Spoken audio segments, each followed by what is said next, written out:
Welcome back to another episode of Mind, Your Body and Soul, your healthy podcast, your favorite podcast, especially coming out of the Tallahassee community.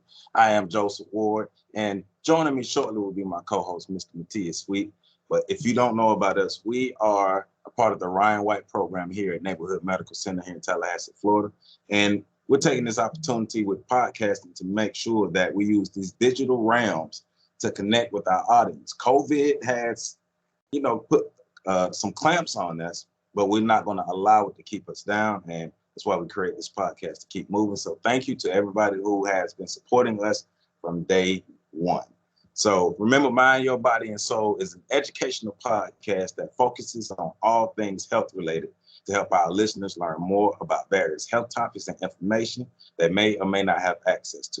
We seek to empower, uplift, inform, and mobilize our listeners to become the healthiest versions of themselves. And remember, Mind Your Body and Soul is available Wednesdays on our YouTube channel, this YouTube channel, so make sure you subscribe, as well as our Neighborhood Medical Center website at www.neighborhoodmedicalcenter.com, as well as our podcast website at nmcpodcast.org. And remember, we're also available on Anchor, Breaker, Radio Public, Pocket Cast, Spotify, Google Podcast, and YouTube, and so many more that we're getting on because we're growing as a podcast, and it's a mouthful. So here we are.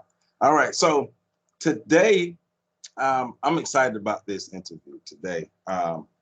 We have a woman who's definitely made some way in Tallahassee and brought some innovative ideas and just her experience to our medical community here in Tallahassee. So our guest today is Dr. Andrea Frell. She received her Bachelor's of Science in Biology from Florida State University. She went on to study at Howard University College of Medicine for her medical degree. She completed her obstetrics and gynecology training at Tulane University. She became the Chief Medical Officer for Tallahassee Memorial Healthcare in 2016. Dr. Frell is She's board certified in obstetrics and gynecology and the chair and legislative vice chair for the American Congress of Obstetricians and Gynecologists in District 12 for Section 1. So I want all y'all put y'all hands together in virtual land for Dr. Andrea Frell. Thank you for being a guest with us today. No, thank you, Joseph and Matthias. It's awesome to be here today. Your title, your program, and your podcast says it all, Mind Your Body and Soul. It's an amazing topic, an amazing title, and I'm glad to be here to kind of help share some information with the community. Thank you for having me. No problem. We cherish people like you. You are one of the, I like to think of as the heroes in our community, the people who are making sure that we're able to thrive, that we're able to still exist, to be healthy. We come from communities who don't really have access to this information, to people like yourself. And being able, the exposure, that's what we're here for, the exposure, being able to make sure people have access to information. People have access to the people within our communities, our heroes within our community, because a lot of times we don't understand how accessible and available you are and willing to give information. So once again, that's why we definitely thank you. Absolutely. If I didn't have to work, I would definitely be giving as much information as possible. But that is also part of taking care of patients. And every patient that I see, that you have to reach out and be able to empower them to maybe bring it to someone else. So not only, do I try to do that in the office, but my goal is trying to get patients to feel empowered about their bodies and the information. So your program really resonates with me, and I'm so happy to be able to kind of share this information with you. Thank you. So let's learn a bit more about you. I gave a brief introduction, but can you give our audience some background information about yourself and what inspired your passion for working in medicine? Because everybody doesn't have that passion. So what inspired you to take this journey?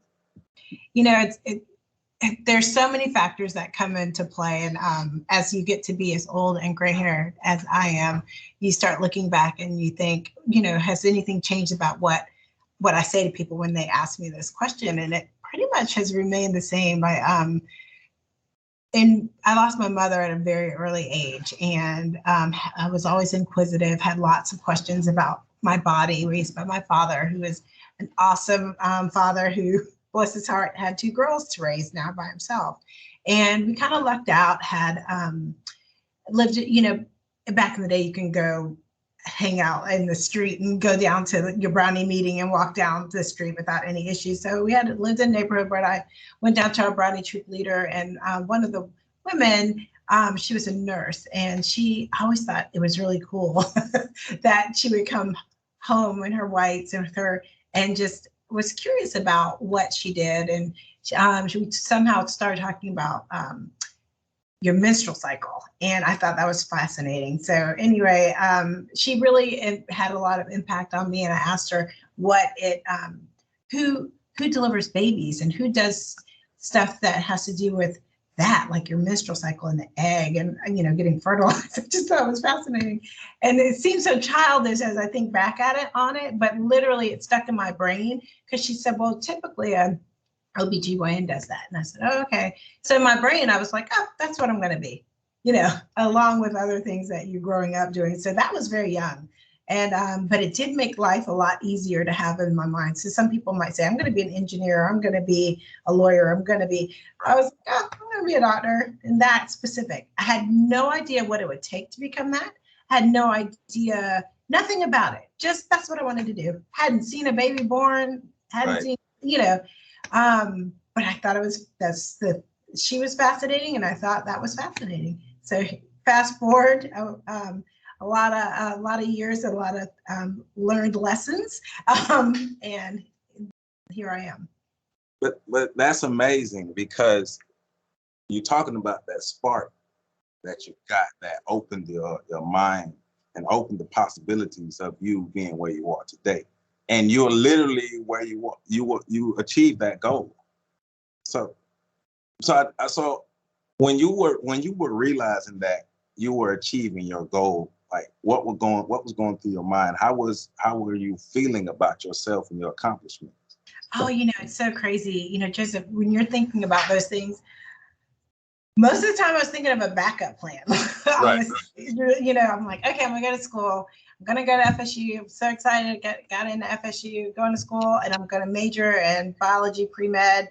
And then in the back of my mind, I'm like, but I could probably be an engineer, or I could probably, if this doesn't work out. And that was not a good thing. But it was, but I didn't have anyone that looked like me helping me along that way.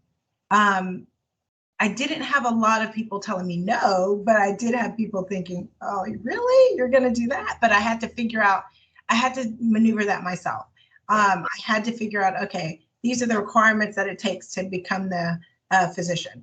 And then all of those steps I did by inquiring, and some advice is good advice and some is poor, but I try to tell people, if you want to do it, it's within your reach. You just map it out. If you can see it, you can do it, right? So I mapped out all the courses I needed to take. And I was up here in Tallahassee. I'll never forget this. I wrote to every single OBGYN when I was a student, because they wanted experience, like someone to shadow. And one person replied yes. And as a busy OBGYN now, I get how as much as they all probably wanted to say yes, how many people they get asking them to do that, So luckily now we have more opportunities to be able to reach more people, because I would love to have everybody come follow and shadow, but you can't have 50 people in an exam room.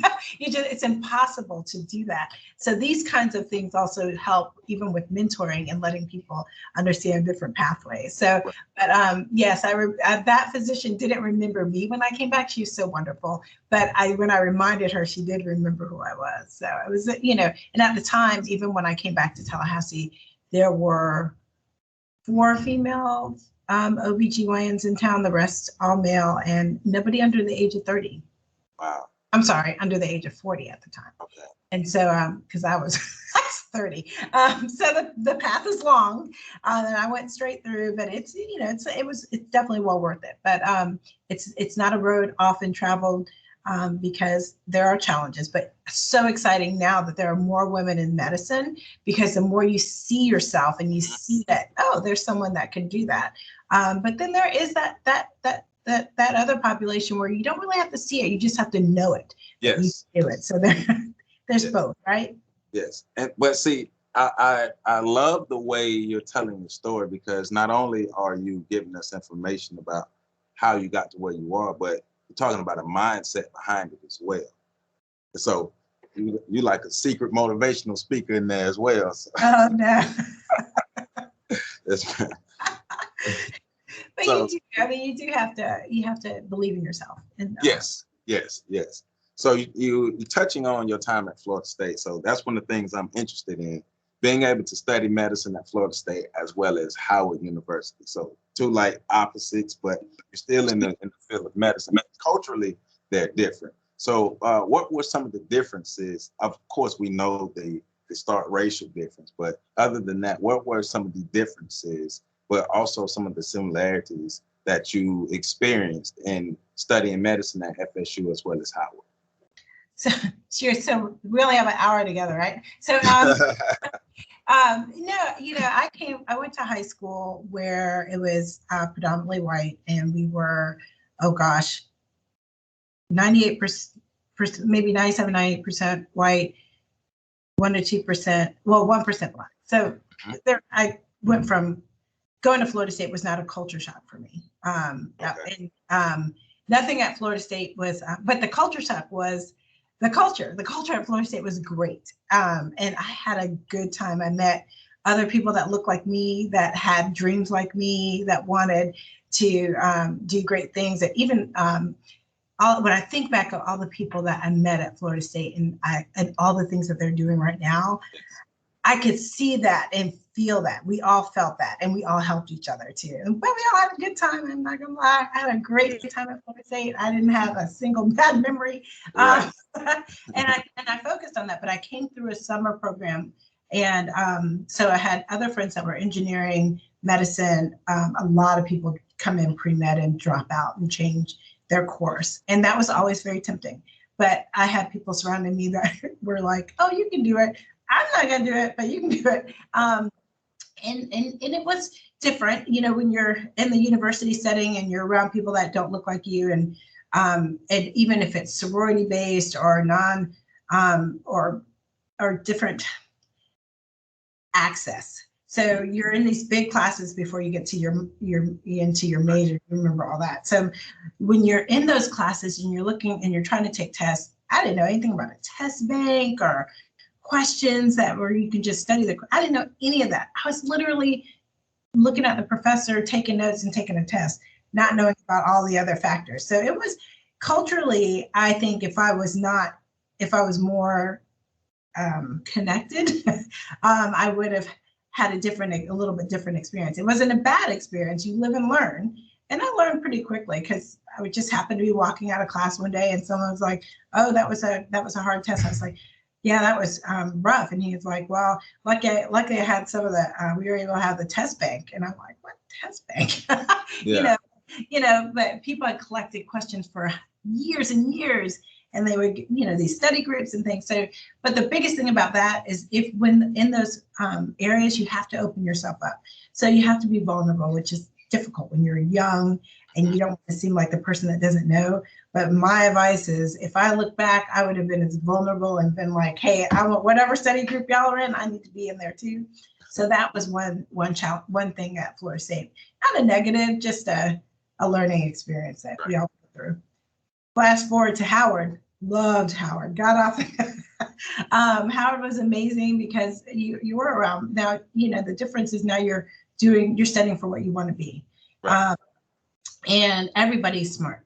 So you're sitting in a classroom with a bunch of people that look like you, and everybody is past their MCATs. Everybody's in med school. So you are already at the top of the top, from there. Right. Even the last person that graduates from med school, you know what they call them? Doctor. rules. So, but I didn't realize that a little bit of the hierarchy, even in medicine, of applying to programs. So saying I wanted to be an OBGYN didn't mean anything unless you actually, in your top 25, you had all the recommendations, so you can go through med school. It doesn't mean that you're going to be an orthopedic surgeon just because you wanted to. Process is pretty strenuous. But being around people that all have your best interests at heart, that felt good. Right. Felt good. Oh, that's amazing. So, yes, so a difficult process, but a process that can be navigated and a goal that can be achieved. But just being able to, would you say submitting to the process, or being able to let go and experience the process and grow through the process rather than trying to dictate your way through the process? Right, because some things are set. You just have to learn. Yes. And it is not gonna change. Anatomy is anatomy, and you can't learn it in a day. So you can't try and mold those things and think that someone is against you, but so it's a teamwork. Even I'll tell you a little, even with when I went into med school, they typically will take more people than they're intend to graduate because they figure at an attrition rate. Well, our class of 97, we actually held on to each other. We didn't stumble over each other. If we all studied together, we shared all information. And so they were like, oh my gosh, all these people are going to graduate. And so you take in 110 thinking you might graduate between 90 and 100. And here you are walking across the stage 108, 110, but that's how it should be. And so that culture in medicine has also started to change. Went to residency training, which for people that don't know, you kind of, when you finish med school, you submit to a match. And you don't know where you're going. So I actually, from my top 3, I ended up getting my number 1, which was Tulane, but I could have as easily been at any other place. I could have been in Kansas, anywhere. And so once you got there, I looked around. There were 4 Black women in my intern class, which is unheard of for that time. It was amazing. And so we had a good time with learning, but at the same time, it was hard work. The rules hadn't changed for residency about how many hours you could work at a time. So it was a lot. And when it came to women's health, that belt of Louisiana was intense. It had, you have everything you can possibly see in healthcare, you're going to see in Louisiana, in New Orleans. So great experience, great training. Right. So from Florida State to Howard to Tulane, and Tulane is where you completed your studies in OBGYN? Correct. It's like a 4-year boot camp. Right. Wow. Now that's amazing. And because it's the way I'm looking at it is 3 different coaches, 3 different atmospheres, 3 different institutions, but it's a continuation of the learning. Then you gather all this information, and now you're ready to practically use this information in the real world. That's the way it works. Yeah. And they literally just drop you in. So then, but I did make a conscious effort to come back to Tallahassee. My husband and I met here in '89 at FSU. And, we had, when we were still dating at the time, but figuring out where we wanted to be, FSU was starting a med school, and with the purpose of serving the community and rural populations also. So OBGYN is actually not so we argue a little bit over this. It's primary care versus we're a specialty. And so we operate, you're surgeons, right? And so on top of obstetrical care and caring for the most precious thing that there is, women and babies, right? And the care of all women through the entire spectrum so it's a very complicated field that a lot of times gets in the shadows of thinking, you don't want to devalue women, but we won't go on that whole tangent about how that happens. But you do need powerful people speaking up for women, yes. on taking care of women. Yes, definitely need great allies. One of the things we do here is encourage our people to make sure you're aligning yourself and being a great ally to groups of people who really need it, who truly need it. So. Yeah, and asking that, when we're seeing patients and what you're doing is trying to encourage, people to be heard. They have Yes. to, when you're the patient, someone shouldn't be talking over you. And it is sometimes difficult. And even in my role, I will stop myself and say, okay, I'm not doing what I'm supposed to be doing. So I typically try and start out a conversation with the patient with, tell me why you're here today. Tell me what's most concerning to you. And then always end it with, is there anything we didn't cover that perhaps I can help you with? And then sometimes I do have to narrow it down because I might have to say gynecologically because my side hurts. I'm like, okay, I really can't do that. But happy to help point you in the right direction. Happy to help set that up. But setting some expectations. But you have to open it up. But if patients don't feel like they are able to talk to me, that always leaves me hurt. That is something I've always struggled with, trying to make sure patients have their voice heard. Right. Yeah, we're always advocating for patients to understand their rights, know their rights, and speak up for themselves. But it feels great to have a provider like yourself who wants to make sure that the patient gets the best experience. So thank you for that. Thank you. So go ahead. Well, just one quick thing, because I just want to make sure people have a good understanding. And you don't have to, it can be quick. Just kind of give people a realistic understanding of what obstetrics and gynecology, like the practice of it is. Like, because some people think you just go there and just, a woman just lays back and she get examined and just go. And it's like, just kind of really help us understand what's happening down there. Sure. At some point, there are other areas that practice women's health, but specifically obstetrics and gynecology refers to taking care of women with respect to their reproductive organs. So we do ovarian, uterine, vagina, vulvar care, but it also embodies the entire health of the woman. So our specific specialty, if you needed an operation or you needed a procedure done, typically that's the gynecological portion. Then the full obstetrical care, from prenatal care all the way through your pregnancy course and the delivery and after. So it encompasses the entire women's health. Things that are not focused on, like we do in addition with women's health, we do screening. So although, so that's why a lot of women consider us their primary. So I may do baseline labs on your lipids or your heart, do basic blood tests. And that is all part of gynecologic women's health. But you may need a specialist.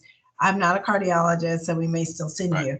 But if you're having chest pain or any shortness of breath, those kinds of issues, or you may have dermatologic or skin issues, anything that you can still report that to your gynecology as part of your holistic view of your women's health. And then if it's something that we can take care of within the specialty, then we do. Otherwise, we refer you. Does that kind of help? Yes.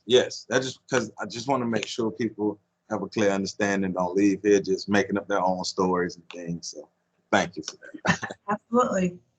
So another subject that we do want to make sure we cover is ovarian cancer. We need to learn more about ovarian cancer, how it's impacting our community, the origins of it. So I know you have a PowerPoint or some slides you want to share with that. I am. Let's see. Can you all see my slides now? Yes. Excellent. So September is Ovarian Cancer Month, Awareness Month. And so we're going to get an opportunity. So I put some of these slides together, and hopefully this will help everyone to follow along. But ovarian cancer itself it arises out of the ovaries.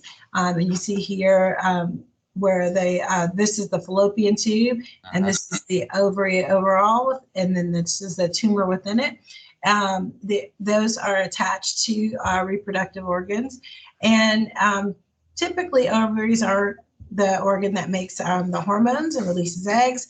And after menopause, they become dormant and no longer produce eggs. And they do, that's when you have the hot flashes and people talking about, oh, I'm hot. No, but also your menstrual cycle can stop. But cancer itself is the abnormal growth of cells that becomes abnormal. So who's at risk? You know, especially important in our population to understand the lifetime risk of getting ovarian cancer is at 1 in 78 women. That's pretty high. And if from dying of it, it's 1 in 108. So some ovarian cancers do run in families, and so you can have genetic abnormalities. The other women that are at risk for like infertility, early set of having your menstruation early, meaning like you started your period early, like 8 or 9 versus starting at around 11 or 12. And then women who have never had a pregnancy or women who are over the age of 50 are all at risk. Okay. It's an excellent depiction of some of the symptoms that can happen for women. You can feel full or have trouble eating. And unfortunately, all of these symptoms are so vague and they can be anything, which is another reason you have to be able to speak to your physician or your provider and let them know so they can process the information. Part of all that training that you heard me just speak about is a way, it's training to be able to deduce and deduct. I can listen to someone tell me a story about their feelings, and then I may come up with a differential diagnosis of things that would include ovarian cancer, but it also may include diverticular disease, or it may include gallbladder, you know, so it's important to talk about what you're feeling.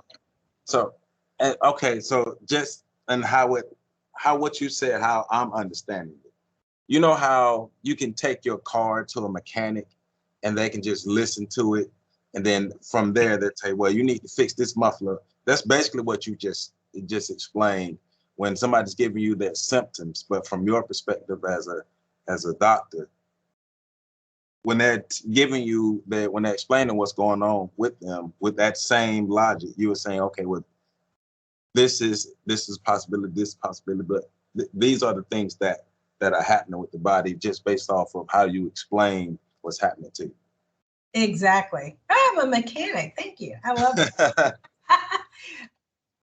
And then once we get past all the symptoms, that gets us to the next diagnostics that they run on your car, right? Right. We're going to run some diagnostics. And so we're going to get a thorough history, going to ask you some questions. Sometimes I even stop and say, I know this is going to seem impersonal, but I'm going to ask you 10 questions really quick about things. I need to know them exactly so that I can, but it's for me to be able to process. And then you do a thorough exam, which includes a pelvic exam.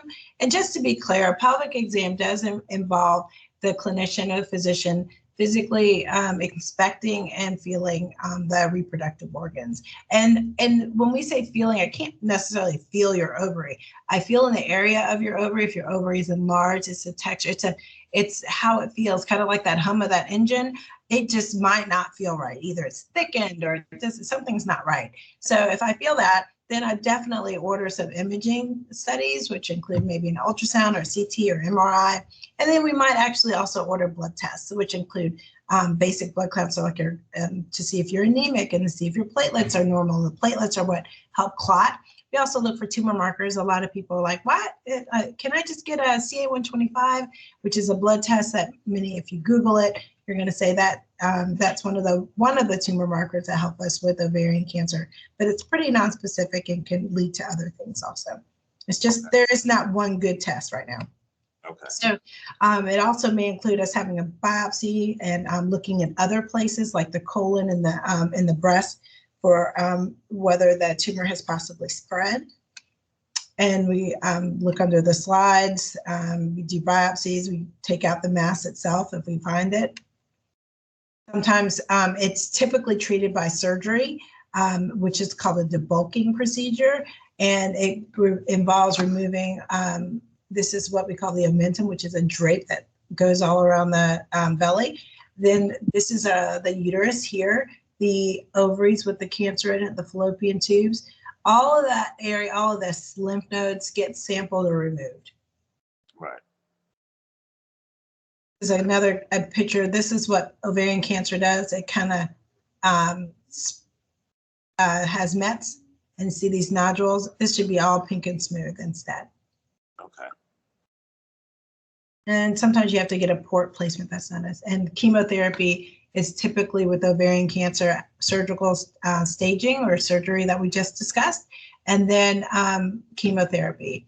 When we talk about ovarian cancer, it's very close to my heart because someone I love very, very dearly was diagnosed. At first, she was entering menopause, had stopped her cycles, and it's my aunt, and she would let me tell the story because she's alive today. But she literally felt like she was getting bloated, then kind of was like, well, I never had kids, and maybe I'm pregnant, joking around, but ended up having stage 3 ovarian cancer. And through at least going to the doctor and saying, hey, something's not right, we're able to diagnose it early. So, it could have been a whole different story if she didn't trust speaking to her physicians. Right. So kind of just trying to understand, how does not having children contribute? How did that become a contributing factor to the presence of cancer? So statistically, if you kind of look back, it's the amount of those cells turning into having more activity. So the longer it's there without interruption, that's what we think. When we talk a little bit about like things that decrease risk factors, one risk factor that can be decreased is by being on the birth control pill. And what the birth control pill does is it actually halts ovarian ovulation. And so it kind of makes your ovaries stand still, right? So as we think about cancer, always remember cancer is a busybody. Cancer likes to replicate, and the longer it has the opportunity to just sit around and do its thing, that's what it's going to do. Right. So that's where that kind of comes from. Okay, that makes sense. And you talked about the family history. So my question is, if I know I have let's say I have a daughter, my daughter has a family history of ovarian cancer. Well, you get into it now, so that's the strength. So I'll let you talk. That's my question. No, it's great. Keep going. No, so yeah. But how does one prevent themselves from developing ovarian cancer when they know they have a family history? Right. That's, and we've come a long way with that kind of discussion because before genetics before we had genetic screening opportunities, again, based on, talking to your physician, getting a history, then you determine, how likely are you to have ovarian cancer? Mm-hmm. We put you on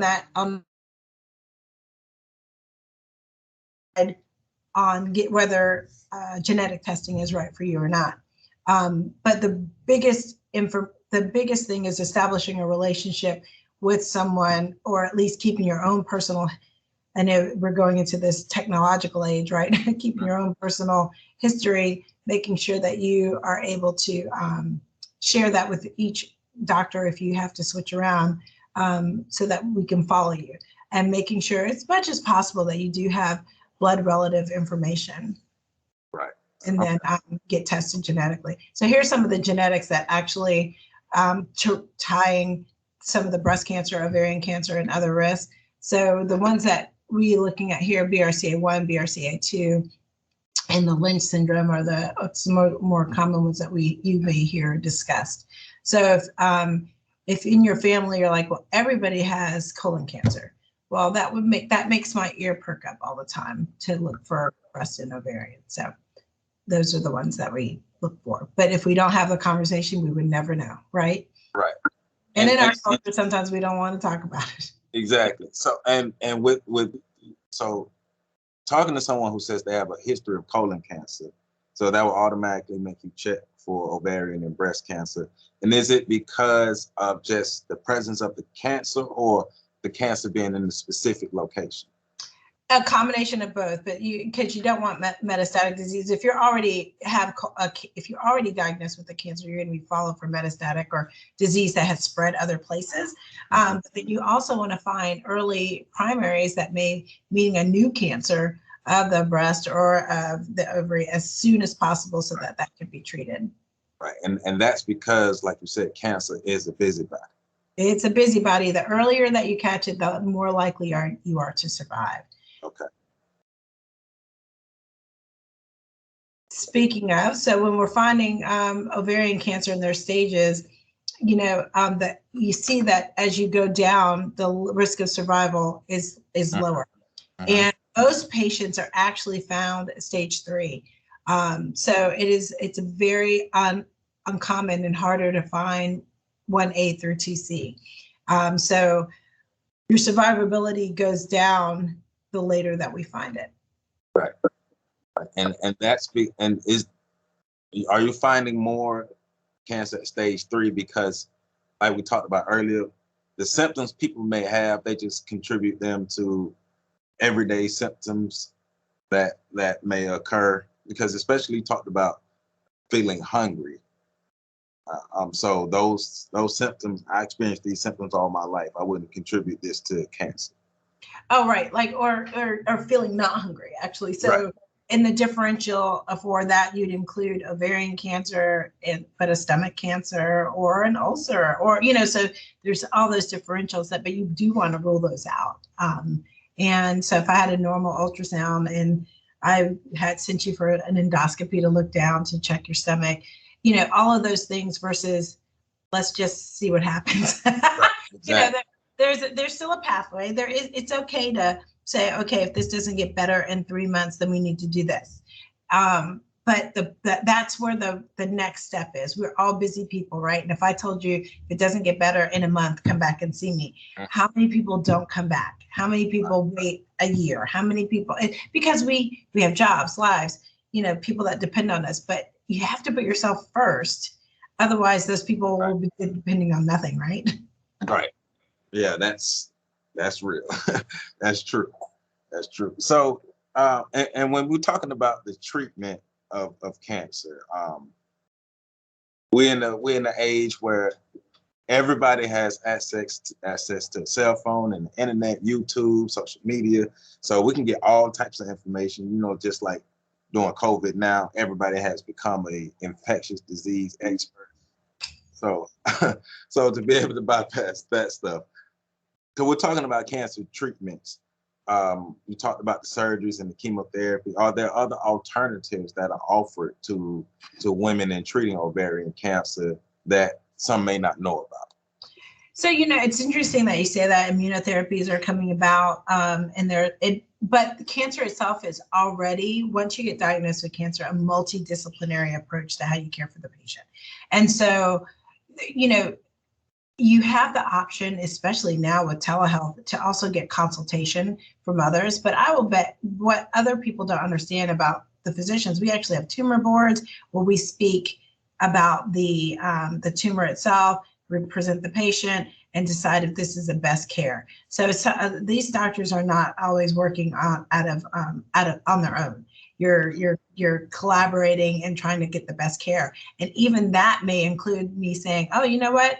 They may have this at Shands that they're trying. And a lot of times we offer comprehensive care here, but you also may need or be eligible for a study to be enrolled in. And so if a tumor is not responsive or you're a good candidate, then those are what we get you enrolled in what's called a trial. And a lot of times the trials can still be done locally so you can stay with your families and still get care that you may be, and participate in the care that whether it was given at Mayo, Shands, Emory, or right here, Tallahassee. So we try to keep you home. Right. Yeah, that would be great. And so it sounds like you're also saying how technology has played a part in being able to help give people more options to be able to even contact you or even look at different treatments. But going further than that, how has technology over the years helped in the treatment of ovarian cancer? Sure. Like, one of the biggest is the different, like for an ovarian cancer patient, surgery has gone from being a big open midline incision to being able to do it robotically, which is a minimally invasive surgical procedure. So that is a huge step forward because some of the morbidity or the bad outcomes that were happening for patients that that have to have major surgery are the complications that can come along with that. And remember, typically, also these patients, if you're already overweight, you may have hypertension or diabetes, and that makes for poor healing. And then you also have to then go on to the steps of possibly radiation, but chemotherapy as well, and be able to tolerate that. So that's one huge advancement is minimally invasive surgery or robotics. And the next is the technological advances with modifying the chemotherapy and immune modulators that can target the tumor. So it's a fascinating. When I was sitting in med school, this stuff that we're doing now was just a thought. So I just can't wait to see what 20 years from now brings. Maybe that brings a cure. Right. Now that's amazing. That is amazing. Because for a lot of people, the word cancer is not a good word. It's for a lot of people, they associate cancer with death. And they automatically believe that if a person is diagnosed with cancer, they will shortly die. Because that's how it's almost how the messaging is given to us. But you're letting us know with the advancement of treatments. But in addition to that, creating a healthy, open, communicative relationship with your physician will help be able to detect things at an earlier stage and increase a person's likelihood of surviving. Absolutely. And, and you can do that at home.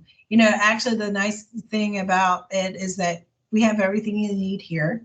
And second opinions or collaborative opinions are literally a podcast away right now, or a video stream away. Exactly. So, these cancer itself does not have to be a death diagnosis. It has to be, it's a diagnosis of I'm getting ready to fight the fight of my life. And that the people working around you, we have amazing teams of physicians, nurses, techs that are going to be your support in your family if you have cancer. It doesn't have to be shameful. You don't have to hide behind it. You really do need to fight that fight and let people be part of your team to help. Right. And it's not a death sentence like it was in the past, because that's the same mindset that we have with HIV is getting people to understand with the advancements and treatments and technologies, you can live and you can be healthy. You may go through a rough patch, but you can live and be healthy. Yep, you can get there. Yes, ma'am. So, okay, so I do want to ask this question. For women living in the Tallahassee area who may experience ovarian cancer themselves and may be along the journey with someone who's experiencing it or may know someone who's experienced it, how do women in the Tallahassee or Big Bend area access the healthcare or access the treatments and get to the correct physicians to be able to detect what's going on with ovarian cancer and be able to heal from it and get the treatment? How does one access that? If I have no idea where to go, what's the step one I should take or a person should take?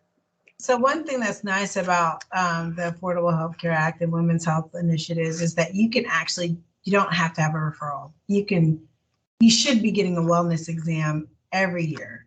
You should, if you've never seen a gynecologist, you should at least see one at least one time. Establish that, a baseline. And if you feel like you want to go back to your primary, that's fine. But you really should establish that. And then have a full gynecological evaluation that really focuses on that.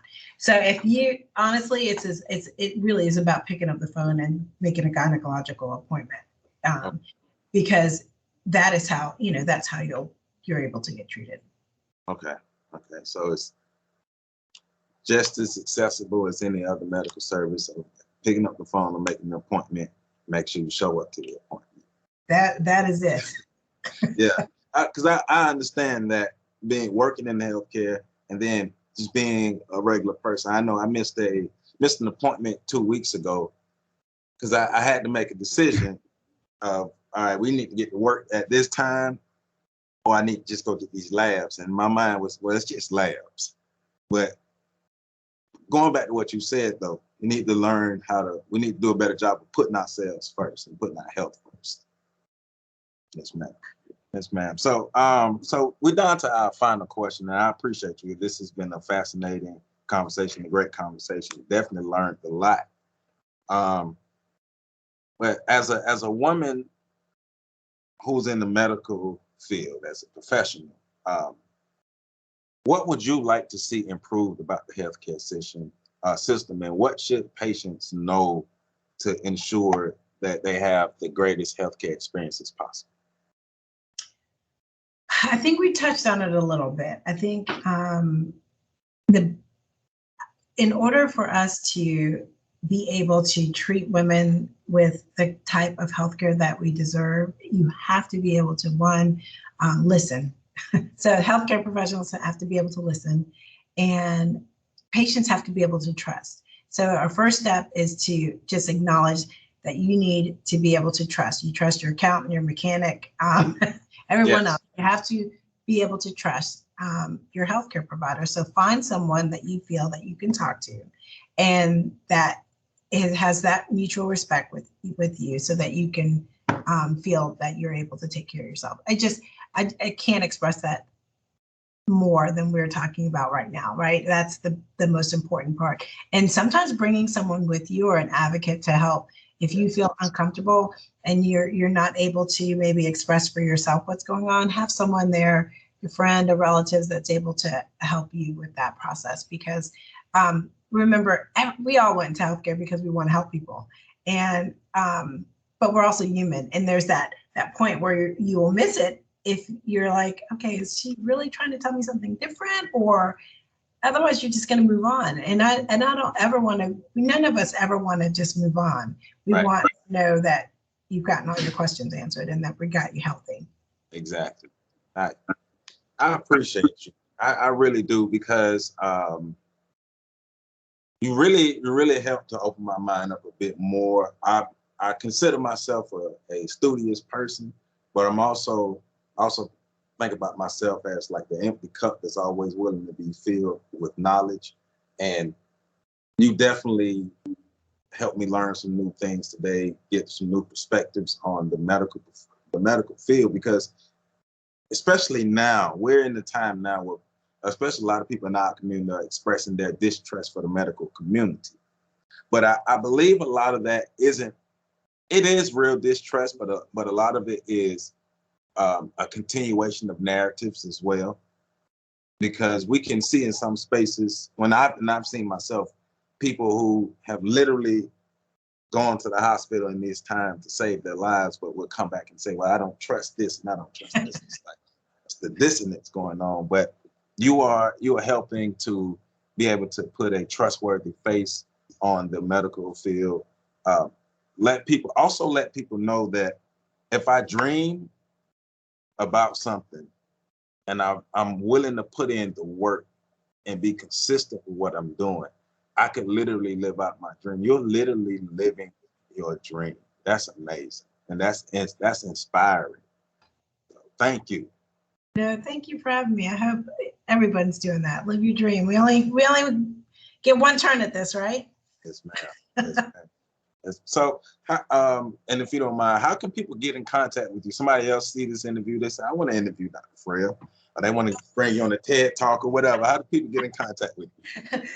Now, I talked way too much during this interview. Nobody's going to call me to talk about anything. No, but no, they can just email me. I think we can put it on the chat or whatever after. I'm going to actually make you be responsible for it now. So you'll set up the interviews that come forward. That's going to be you. Yes. But no, I definitely don't mind. People know that I'm out in the community as much as I possibly can, and I'm willing to help answer any questions and be available. Yes, ma'am. Thank you. Thank you for your time. Thank you for your wisdom, everything, because this is how you start the day off. This is a great way to start the day.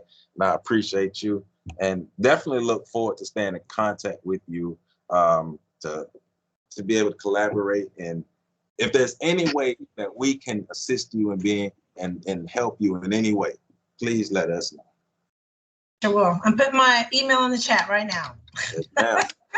And I'll make sure we add everything and everybody can see it, and we'll go from there. So thank you. I'm not going to take up any more of your time. I know you got a busy day, but thank you very much. Absolutely. Thank you so much for having me. And again, mind your body and soul. I love that. That is just the exact way that we should be listening. That's fantastic. Y'all have a great day. Thank you. All right. That was another episode of Mind Your Body and Soul. Definitely want to thank Dr. Andrea Frell for coming by this podcast and blessing us with her presence and her information and her wisdom and her experience.